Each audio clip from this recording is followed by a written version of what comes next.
I wanted to talk to you about getting hit in the head with a golf ball. Okay. I never knew that happened. And I saw the picture of that scar and I was like, holy shit. Yeah, it's, so I was playing golf with my mom. I was 17 and it was July 15th and fucking, yeah, I was waiting for her to hit. And all of a sudden I just got hit. My head hurt a lot. And I remember when I got hit, to this day, I remember I saw a vision of a ball getting hit off the tee. And then I went down. I don't know if I was out for maybe a second or two, but it wasn't very long. And I got back up and I had just gotten contacts. Oh, I knew I was out for a second because mom was here. And then all of a sudden she was here. And I had just gotten contacts. So when I'm holding my head, my mom thought I was just dealing with that. And she's like, what's up? And I was like, I got hit. And this old man comes around. It was like a dog leg. So he didn't know he'd done it. And he comes around looking for his ball. And I rolled my mom's car. And I've still never seen her as angry as I saw. She went complete gorilla on this dude. Just, and, I was 17. So I thought I was bulletproof and invisible. So I was like, I'm fine. Let's just keep playing. Parred the hole. I was doing all right. Played like 5 more holes. And then like the headache got a lot worse and went home and not knowing much about head injuries. I was like, I'm just going to take a nap, sleep. That's the best number one thing to do. Yeah. Ask my wife. So, she knocked herself unconscious last night and just put a Band-Aid on her lip and went back to bed. Way to go, honey. So I called my buddy to tell him the story. He's like, man, you don't sound right. And I was like, I'm fine. And then the headache got like 3 times worse. So we went to the hospital and I just remember getting to the triage desk and the girl goes, what's wrong? And I just threw up all over the desk. For real? And by the way, if you do that, you get right in. There's no waiting. And so we go in and I get CAT scanned or whatever.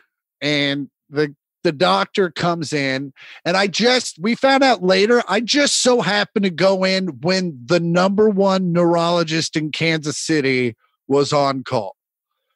And so he comes in and he's like, and he's so calm about it. He goes, hey man, this is what's happened. When the ball hit you, it cracked your skull and it caused your brain to bleed. And the blood has started to clot between your brain and your skull. And he goes, so we need to get in there and get the blood clot. But he just said it like that. I was like, well, if I have the surgery, can I play football? Because it was my senior year started in 2 weeks. And he was like, no. And I was like, well, then why don't we just wait till the end of the season and have the surgery then so I can play? And he goes, no, you don't understand. If you don't have the surgery right now, the blood will continue to clot around your brain and you will die one of the most painful deaths anyone's ever died ever by tomorrow.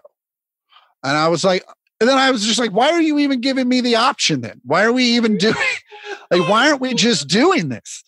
And so I was like, obviously we're having the surgery. So we go in and then I just wake up, I don't know, 8-9 hours later with a gauze helmet and my dad's sitting next to me. And I spent 2 days in intensive care and then 2 days in the regular hospital. And then I got released and ended up having, had to go to school like 3 weeks later with 86 stitches across my dome. And so what they did was they drilled out a piece of my skull and used 3 wires to hold it in place while the bone fused back together. And then obviously the wires fused in too. But one of them had a little bit of slack in it where I could move it and it would click in my head. Right. But I thought only I could hear it. So I kind of did it when I was thinking or I was nervous. And I was taking a test one day and it was super quiet and I'm just clicking away. And finally the girl next to me looks around. She goes, does anyone else hear the fucking clicking sound? I was like, no, I don't hear anything. Oh, fuck. And then, and it took a while to heal. And I went through they don't tell you that you go through a pretty major depression after a head injury. I didn't find out till like 7 years later. But yeah, I just thought I was sad because I was 18. Yeah. And, it was rough, but, it changed I'm so glad it happened because it changed my life for the better. At the time, I had already kind of sort of committed to Naval ROTC. Like we were starting that paperwork, and then I was going to try to apply. I would not have gotten in, but I was going to apply to the Naval Academy, and I would have finished officers school just in time for 9/11. Oh my God. And that being said, I would have been in the Navy. I would have most likely been fine. Yeah. But what it did do was send me to KU, and then which is how I found stand up, and which is what has led me to this great life where I hang out with rock star heroes and fly in my friends' private jets to Vegas. Yeah. So it's like it all worked out for the better, and I'm so glad it happened.